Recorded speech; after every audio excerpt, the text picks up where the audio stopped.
How to enable one-handed mode on Android phones. Hey everyone, welcome back to the channel.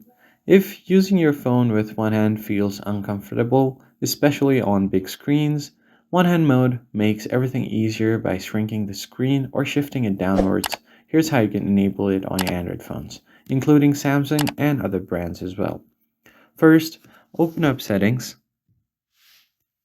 From Settings, you want to go to Advanced Features, or something similar to it if you have a different model of device. Then you can find the one-handed mode right here. Tap on it. You can further customize it. So just tap on the toggle to turn it on. And what it does is it's going to temporarily scale down the display size for easier control of your phone with one hand. So if you are using the gesture, you can just swipe down on your gesture to bring on the one-handed mode, just like so. And as you can see here, I've swiped down from here. You can move it on the either side. If you tap on this arrow button, it's going to move it to the left hand side if you're using left hand. And if you're using right hand, you can tap on it to bring it to the right.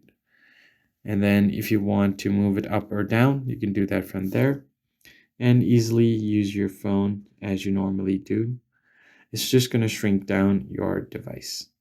So that is basically it, guys. I hope this tutorial was helpful. Hit the like button down below, subscribe to the channel, and I'll see you guys in the next one.